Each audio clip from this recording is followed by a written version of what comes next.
পরম করুণাময় প্রভুর নামে শুরু করছি। আপনাদের সাথে আছি আমি DM রাহাত। কোনো এক সাপুড়ে একটি সাপ ধরে তার বাক্সের মধ্যে রেখে দেয়। তারপর সে যখন তার তাঁবুতে সেটা রাখে এবং ঘুমিয়ে পড়ে, রাতে একটি চোর এসে তার সেই সাপ নিয়ে যায়। সকালে উঠে যখন তিনি দেখেন যে তার সেই সাপ নেই, তখন তিনি খুব মনে কষ্ট পান এবং তিনি মনে মনে খুব রাগও হন চোরের উপর। সেই সাথে আল্লাহর কাছে তিনি প্রার্থনা করেন যেন আল্লাহ তার সাপটি ফিরিয়ে দেন, যেভাবেই হোক তিনি যেন চোরকে ধরতে পারেন, শাস্তি দিতে পারেন এবং তিনি যেন তার সাপ ফিরে পান। তারপর তিনি সেই চোর ধরার জন্য এবং সাপ খোঁজার জন্য বেরিয়ে পড়লেন। হঠাৎ তিনি দেখলেন এক জায়গায় অনেক মানুষের ভিড়। তো তিনি দ্রুত সেখানে এগিয়ে গেলেন, গিয়ে দেখলেন যে একজন ব্যক্তি সাপের কামড়ে মারা গিয়েছে। তো ব্যক্তিটিকে দেখেই তিনি চিনতে পারলেন। ওই ব্যক্তি নিয়মিত তার কাছে যাতায়াত করত। পাশেই তিনি দেখলেন যে তার সেই সাপের বাক্সটা। তখন তিনি বুঝে গেলেন যে এই হচ্ছে সেই চোর যিনি তার সাপ নিয়ে পালিয়ে গিয়েছিল গতকাল রাতে। এবং তিনি সম্পূর্ণরূপে নিশ্চিত হলেন যে তারই সেই সাপ এই চোরকে কামড় দিয়েছে বা দংশন করেছে এবং তার সাপের কামড়েই এই চোর মারা গিয়েছে। এটা যখন তিনি নিশ্চিত হলেন, তখন তিনি লোকজন সবাইকে বললেন, আরে এই চোরটা আমার পরিচিত, আর ওকে যে কামড় দিয়েছে সেটা আমারই সাপ, ও চুরি করেছিল, সেই সাপে ওকে কামড় দিয়েছে। আর আমি তো আল্লাহর কাছে দোয়া করছিলাম যে এই সাপ আল্লাহ আমাকে ফিরিয়ে দেন। আমি আল্লাহর কাছে লাখ লাখ শুকরিয়া জানাই, অনেক শুকরিয়া জানাই যে তিনি আমার দোয়াটি কবুল করেন নাই। এভাবেই তিনি সবার কাছে কথাগুলো বললেন যে চোর তার পরিচিত, সে সম্পর্ক গড়ার মাধ্যমেই তার কাছে গিয়েছে এবং তার সাপ চুরি করেছে, তারই সাপ দ্বারা সে দংশিত হয়েছে এবং মারা গিয়েছে। এবং তিনি এই সাপ হারানোর জন্য খুব কষ্ট পেয়েছিলেন, এই জন্য তিনি আল্লাহর কাছে দোয়াও করেছিলেন যেন চোর ধরে শাস্তি দিতে পারেন এবং সাপ ফিরে পান। কিন্তু আল্লাহ তার এই দোয়া কবুল না করাতে তিনি আল্লাহর শুকরিয়া আদায় করছেন। এখন এই কথাগুলো তিনি মানুষকে বলতে থাকলেন। এই চমৎকার শিক্ষণীয় ঘটনাটি জগৎ বিখ্যাত আউলিয়া মাওলানা জালালউদ্দিন রুমি রহমাতুল্লাহ তার মুসনবী শরীফে বর্ণনা করেছেন। এই ঘটনা থেকে আমরা কি শিখলাম?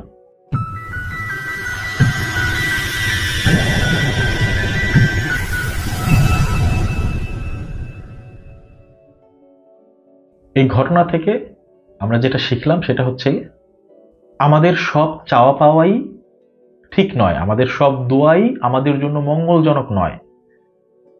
আল্লাহ আমাদের মঙ্গল চান, তাই আমাদের সব দোয়া তিনি কবুলও করেন না। এই যে তিনি যে কবুল করেন না আমাদের দোয়া, যেগুলো আমাদের জন্য অমঙ্গলজনক, আমরা না বুঝে দোয়া করেছিলাম, চেয়েছিলাম আল্লাহর কাছে, এই যে আল্লাহ যে আমাদের এগুলো পূরণ করছেন না, এটাও তার একটা বিশেষ দয়া। এই গল্পের সারমর্ম এটাই।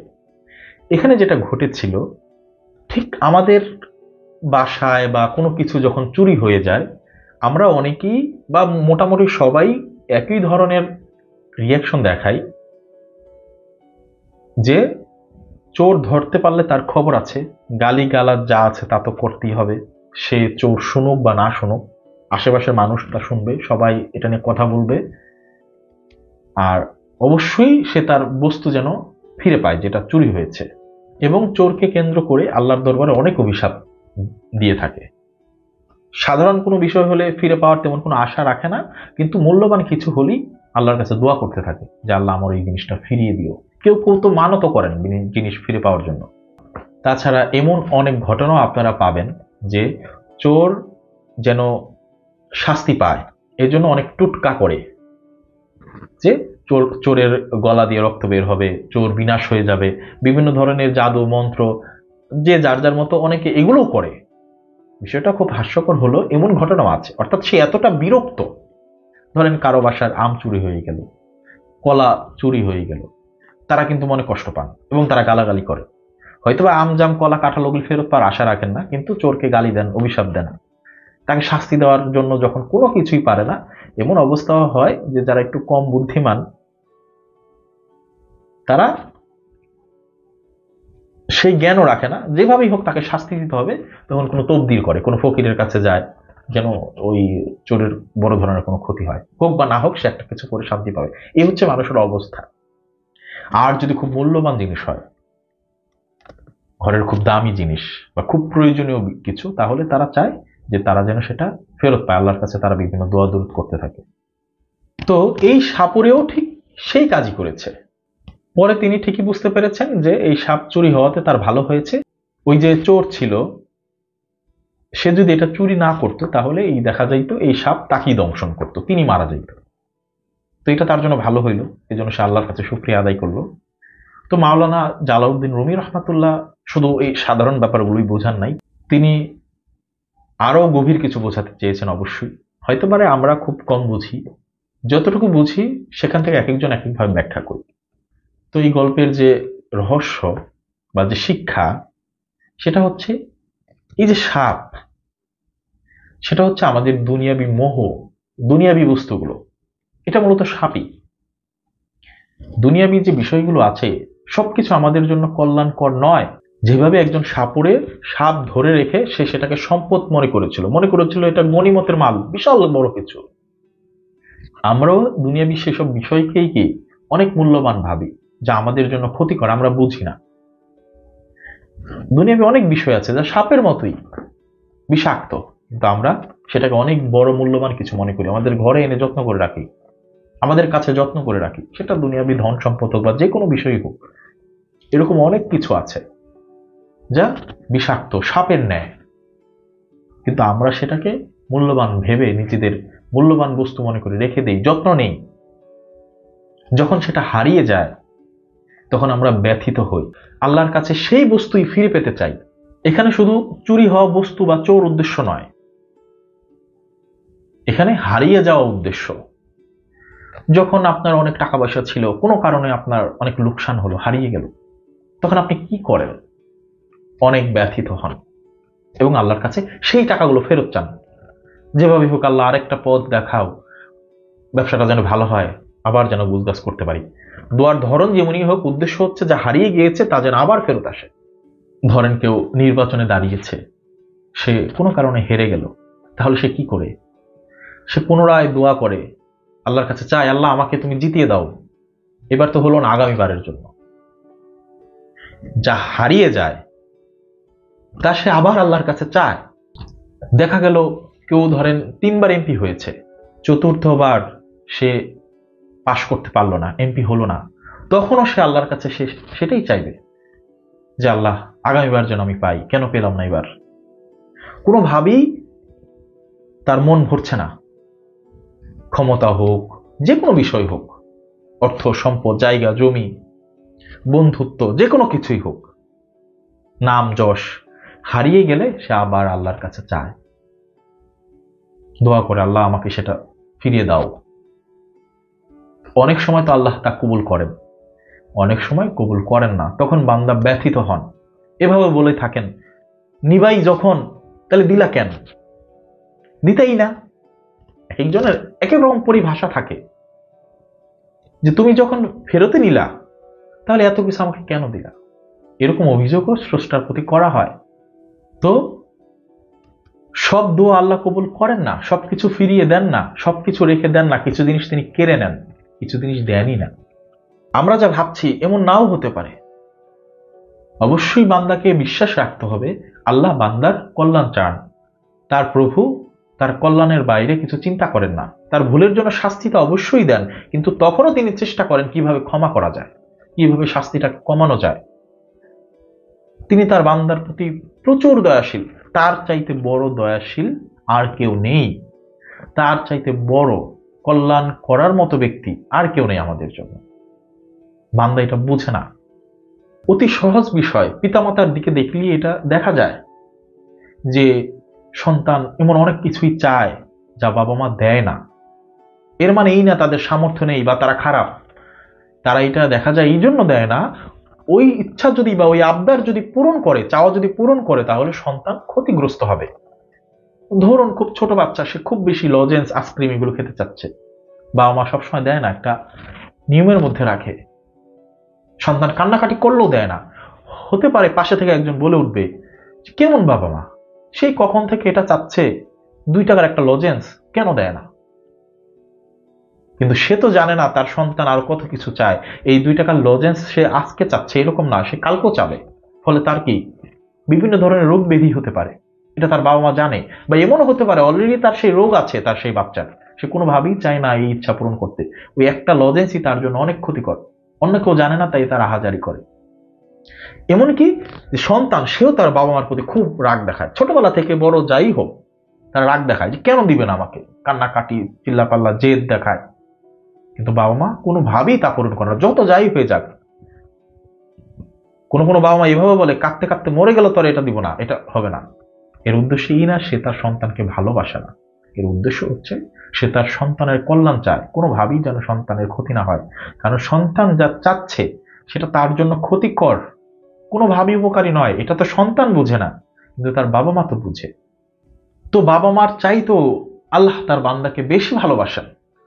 বাবা মার ভালোবাসায় স্বার্থ থাকতেও পারে, কিন্তু তার ভালোবাসায় কোনো স্বার্থ নেই। তো তিনি কি করে বান্দার যখন ভুল কিছু চায় তিনি তা দিয়ে তার ক্ষতি করবেন? তিনি এটা চান না, তাই তিনি অনেক দোয়াই আমাদের কবুল করেন না, চাওয়া পাওয়াগুলো কি পূরণ করেন না, ইচ্ছাগুলো পূরণ করেন না। আমরা তাকে যতই দোষারোপ দিই যে তুমি কেন দিলা না আল্লাহ, তোমার নামাজ পড়ি, রোজা রাখি, কত কিছুই তো করি, তুমি অমুকরে দাও তমুকরে দাও, আমারে কেন দাও না? যত যাই বলি না কেন, ধরেন কেউ নাস্তিকই হয়ে গেল, যাও অনেক সাধন ভজন করলাম, তোমার অনেক ডাকলাম, পাইলাম না, আমি আর তোমার বিশ্বাস করি না, এমন মানুষও আছে। তারপরও উনি তাকে তা দেন না, যত যাই হয়ে যাক তাকে সেটা দিবে না, কারণ এটা তার জন্য অকল্যাণকর, ক্ষতিকর। এই বুঝ সব বান্দার মধ্যে নেই।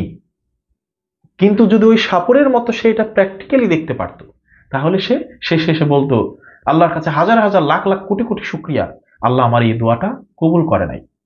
আমাদের জীবনে এরকম ঘটে, কোনো কিছু একটা চাই বা কোথাও একটা কিছু চিন্তা ভাবনা করি, পরে দেখা যায় সেটা হয় না, সেখানে বড় ধরনের কোনো দুর্ঘটনা ঘটে বা ক্ষতি হয়, পরে আমরা আল্লাহরে বলি ভাগ্য ভালো আমি সেখানে যাই নাই।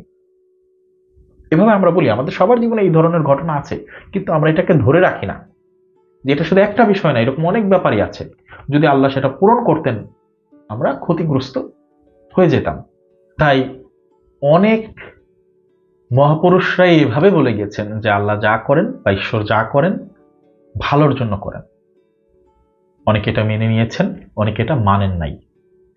এরকম অনেক ঘটনা আছে, অনেক গল্প আছে, রূপক বাস্তবিক অনেক কিছু আছে যার দ্বারা বোঝানো হয়েছে যেন মানুষ বুঝতে পারে যে সবকিছু আমাদের জন্য ভালো নয়, আমরা যা ভাবি তা সব ঠিক নয়, কারণ আমাদের জ্ঞান অতি অল্প, অতি কম।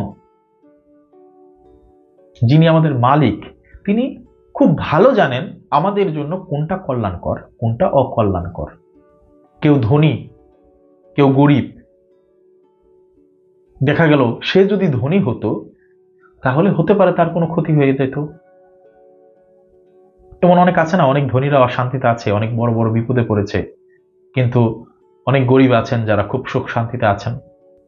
অনেকের অনেক নাম যশ আছে, কিন্তু তার জীবন দেখা গেল অনেক কষ্টের। ওই নাম যশ তার জন্য কষ্ট করে, এটা হয়তো আমরা বুঝি না, সে বুঝে। অনেক বিষয় আছে যেগুলো বাহ্যিকভাবে আমাদের কাছে ভালো মনে হয়, কিন্তু সেগুলো খারাপ। আপনি হয়তো দেখছেন একজন মানুষ রাস্তা দিয়ে যাচ্ছে, রাইফেল পিস্তল নিয়ে 4-5 জন বডিগার্ড তার সাথে আছে। আপনি তো খুব আফসোস করছেন যে আপনার জীবন কবে এরকম হবে যে আপনি এরকম বডিগার্ড নিয়ে ঘুরবেন। আপনি এটা ভাবছেন না যে তার জীবনটা কেমন, যে বডিগার্ড ছাড়া সে ঘুরতে পারে না, সে নিরাপত্তাহীনতায় ভুগছে। কিন্তু আপনি যখন ইচ্ছা রাতের বেলাও বের হয়ে যেতে পারেন, কোনো সমস্যা নাই, আপনাকে কেউ খুন করবে না, কোনো বিপদ আপদ নাই, কিছুই নাই, আপনার তেমন কোনো টেনশন নাই, আপনার বডিগার্ডই লাগে না। আর তার বডিগার্ড ছাড়া চলার উপায় নেই, এই যে বডিগার্ড তারপরে তার টেনশন। তাহলে কে ভালো আছে? ওই বডিগার্ড রাখার দরকার আছে, ওই রকম লেভেলে যাওয়ার দরকার আছে, না এইভাবে থাকলে ভালো? বান্দা তার আপন আপন জায়গা থেকে নিজেকে দুঃখী মনে করে, অনেক ধনীরাও নিজেকে দুঃখী মনে করে। অনেক ধনী ব্যক্তি যারা আছে, নাম যশ যাদের আছে, অনেক ক্ষমতা যাদের আছে, তারাও নিজেদেরকে কোথাও না কোথাও দুর্বল মনে করেন, দুঃখী মনে করেন। তারা নিজেদের অভাবী ভাবেন, এটা কেন আল্লাহ তাদেরকে দিল না, দিলে এই হইতো সেই হইতো, পূর্ণতা পাইতো। কিন্তু তারা এটা বুঝেন না, যদি আল্লাহ তাদের সেই ইচ্ছাগুলোকে পূরণ করে দিত তাহলে তারা ক্ষতিগ্রস্ত হয়ে যেত। সেটা হারিয়ে গিয়েছে বা নাই, এই জন্য তার জন্য ভালো। তাহলে সেই সাপুরের সাপের মতো যে চুরি করে নিয়ে গেল, যদি সে চুরি না করত তাহলে ওই সাপ, তার যে বিষ ছিল তার দ্বারা সেই সাপুরকেই দংশন করত, সাপুরেই মারা যেত।